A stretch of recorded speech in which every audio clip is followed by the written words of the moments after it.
अस्सलामुअलैकुम नाजरीन कराम, नई वीडियो में आपको खुश आमदीद कहते हैं। एक बात तो तयशुदा है कि पाकिस्तान इस वक्त जिस भंवर में फंसा हुआ है और जिन हालात का सामना पाकिस्तानी कर रहे हैं, उसमें अगर जजेस डट जाएं, अगर अदालतें सीधी हो जाएं तो ही मसले का हल निकल सकता है। लेकिन मैं पाकिस्तान के एक साबिक चीफ जस्टिस का एक जुमला दोहराना चाहता हूं कि जब नौकरियों पे बात आ जाती है तो तमाम जज साहिबान इतने बहादुर नहीं होते कि वो अपनी नौकरियां कुर्बान कर दें और इंसाफ करते रहें। जाहिर है आखिरकार आपको उम्मीद भी निज़ाम इंसाफ से ही होती है। अगर वो उम्मीद भी ख़त्म हो जाए तो फिर मुआशरे का पूरा निज़ाम धड़ाम से नीचे आन गिरे। अब ये जो एक अच्छी खबर है वो पेशावर हाई कोर्ट से है। पेशावर हाई कोर्ट ने पहले भी बहुत से अच्छे फ़ैसले दिए हैं। वहाँ पे आप जानते हैं कि पेशावर या खैबर पख्तूनख्वा के अंदर कोई कहे कि पाकिस्तान तहरीक इंसाफ के अलावा फ़लाँ जमात भी मकबूल है तो वो यूं ही है जैसे कोई झूठ बोल रहा हो। ये सब लोग जानते हैं। अगर परवेज़ खटक जैसे लोग कहें कि खैबर पख्तूनख्वा के अंदर तहरीक इंसाफ बड़े ज़ोर में है तो फिर आपको मान लेना चाहिए। अब पेशावर हाई कोर्ट ने क्या किया है आप जानते हैं। एक जानिब लेवल प्लेइंग फील्ड की बात की जाती है, वहीं दूसरी जानिब इंतखाबात का ऐलान होते ही पाकिस्तान तहरीक इंसाफ के चोटी के रहनुमाओं की गिरफ्तारियां शुरू कर दी गई हैं। पहले बंगश साहब को गिरफ़्तार किया गया, फिर रात को असद कैसर को खैबर पख्तूनख्वा से तो नहीं लेकिन इस्लामाबाद से गिरफ़्तार किया गया। बताया गया कि एंटी करप्शन डिपार्टमेंट ने गिरफ़्तार किया है। फ़लाँ मामलात के अंदर आलात की ख़रीदारी के अंदर कोई गड़बड़ का मामला है। तो इस किस्म की चीज़ें इस वक्त चल रही हैं और इसे लेवल प्लेइंग फील्ड करार दिया जा रहा है। जबकि इलेक्शन कमीशन कहता है कि हम जब शेड्यूल जारी करेंगे तो फिर हम लेवल प्लेइंग फील्ड को यकीनी बनाएंगे। तो इससे पहले जो कुछ कोई कर सकता है, किसी और के ख़िलाफ़ किसी ने क्या करना है, सब कुछ तहरीक इंसाफ के ख़िलाफ़ ही किया जाना है। तो दूसरे लफ्ज़ों में तहरीक इंसाफ को जितना तोड़ा, जितना मरोड़ा और जितना कमज़ोर किया जा सकता है सब कुछ कर लिया जाए, क्योंकि इलेक्शन कमीशन ये कह चुका है कि जब तक हम शेड्यूल जारी नहीं कर लेते तब तक हम हम कुछ नहीं करेंगे। अब नाज़रीन कराम, पेशावर हाई कोर्ट ने कम अज़ कम एक लगाम डालने की कोशिश की है। उन्होंने इस हवाले से ये कहा है कि इंतखाबी मुहिम चलाना पाकिस्तान तहरीक इंसाफ का कानूनी हक़ है और पाकिस्तान तहरीक इंसाफ अपना कानूनी हक़ इस्तेमाल करके इंतखाबी मुहिम चला सकती है। पेशावर हाई कोर्ट ने पाकिस्तान तहरीक इंसाफ की जानिब से जो इलेक्शन मुहिम और जलसों के लिए एक दरख्वास्त दायर की गई थी उसका तफसीली फ़ैसला जारी किया है। उनके मुताबिक अदालत ने अपने फ़ैसले में कहा कि पाकिस्तान तहरीक इंसाफ ने मौक़िफ़ ये इख्तियार किया कि इलेक्शन की तैयारियां जारी हैं, लेकिन ना तो उनको मुहिम की इजाज़त है और पार्टी की मीडिया कवरेज पर भी पाबंदी है। उनके मुताबिक हाई कोर्ट ने फ़ैसले में लिखा है कि दरख्वास्त गुजार ने मौक़िफ़ अपनाया कि कई बार ज़िलाई इंतज़ामिया को कन्वेंशन की दरख्वास्तें दी लेकिन मुस्तरद कर दी गई। कई बार इंतज़ामिया को दरख्वास्तें देने के बावजूद पीटीआई पर इलेक्शन मुहिम चलाने पर पाबंदी लगाई गई। ताहम एडवोकेट जनरल ने दरख्वास्तों के काबिल समाअत होने पर इतराज़ उठाया। अदालत ने फिर पूछा और अपने फ़ैसले में भी ये मेंशन किया कि क्या पाकिस्तान तहरीक इंसाफ के ऊपर कोई पाबंदी लगी हुई है। तो अब ये तय पाया है कि वो दोबारा एक तहरीरी दरख्वास्त देंगे। दरख्वास्त देने के बाद ज़ाहिर है उनको इजाज़त दी जाएगी और जो भी कवायद व ज़वाबित या शराइत होती हैं उन शराइत पर अमल दरामद को यकीनी बनाया जाएगा। और ये मामूल का काम है, यानी ये सिर्फ पेशावर नहीं है, ये लाहौर में किसी भी जगह पर पहले भी यही फार्मूला होता है। मसलन आपने कोई जलसा करना है, कोई कन्वेंशन करना है, हत्ता कि कोई रैली भी निकालनी है तो इंतज़ामिया को दरख्वास्त दी जाती है। भला क्यों?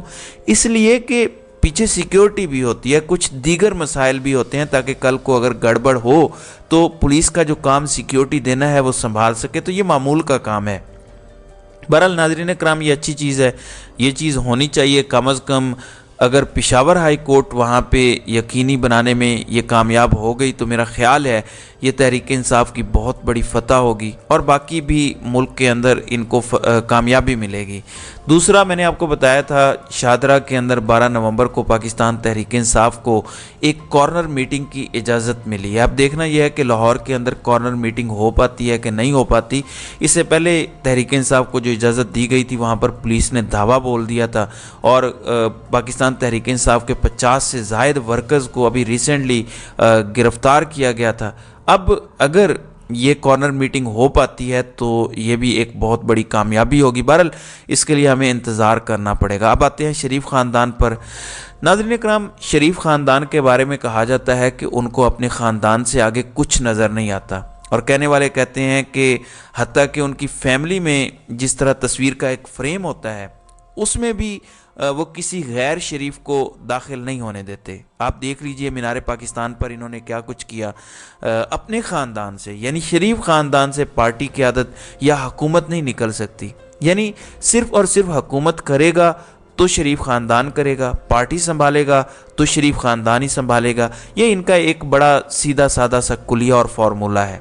अब हुआ क्या है, आप जानते हैं इलेक्शंस हैं और इलेक्शन वाला डोल तो डाल दिया गया है। तो इस सिलसिले में मुस्लिम लीग नून ने इसको वैसे ब्लंडर ही कहना चाहिए, अब इन्होंने इसहाक डार को इलेक्शन सेल का चेयरमैन मुकर्रर कर दिया और इस सिलसिले में पार्टी के सेक्रेटरी जनरल एहसन इकबाल ने नोटिफिकेशन जारी किया है।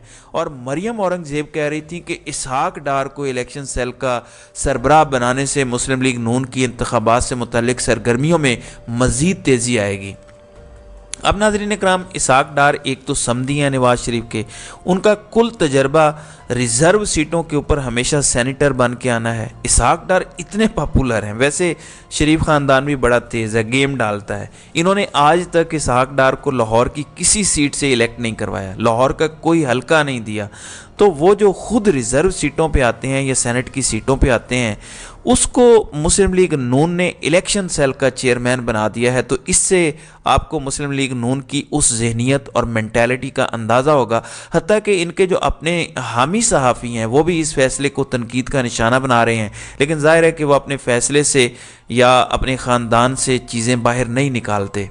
अच्छा नाज़रीन इकराम, एक और डेवलपमेंट भी हुई है। आज फवाद चौधरी को इस्लामाबाद से उनके भाई के घर के बाहर से गिरफ़्तार कर लिया गया है। उनके भाई ने भी इसकी तस्दीक की है, उनकी अहलिया ने भी इस खबर की तस्दीक की है कि उनको गिरफ़्तार किया गया है। गिरफ़्तार करने के बाद उनको कहाँ पे ले जाया गया इस बारे में किसी किस्म की कोई इत्तलाआत नहीं है।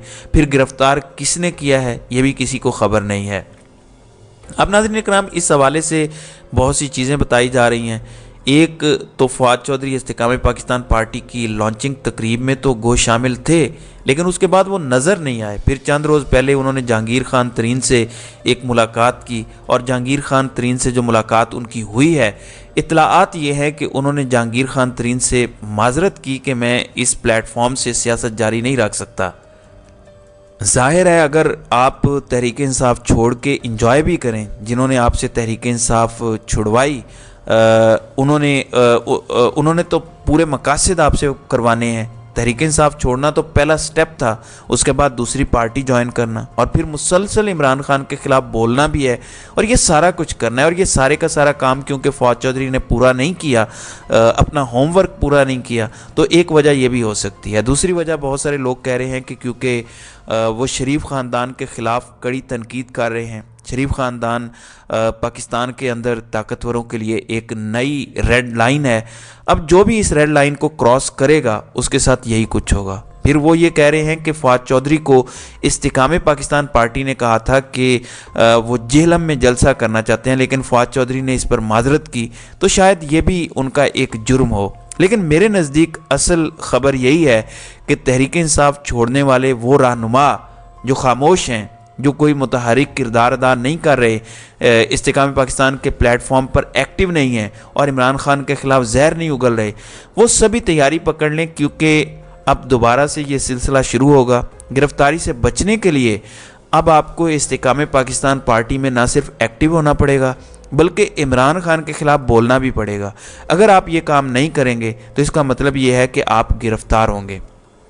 फिर नाज़रीन इकराम, एक और बात भी है, आप मुल्क से भी बाहर नहीं जा सकते। अगर आपका ख्याल है कि आप ये मुल्क छोड़कर चले जाएं तो आपको ये फैसिलिटी भी दस्तयाब नहीं है, क्योंकि नो फ्लाई लिस्ट के अंदर इन सब के नाम शामिल हैं। गो आपने तहरीक इंसाफ ज़रूर छोड़ी है, लेकिन आपकी सिर्फ तहरीक इंसाफ छोड़ने से जान नहीं छूटी। तो नाज़रीन इकराम, आपकी इस वीडियो के हवाले से क्या राय है? आप अपनी राय का इजहार कमेंट सेक्शन में ज़रूर कीजिएगा।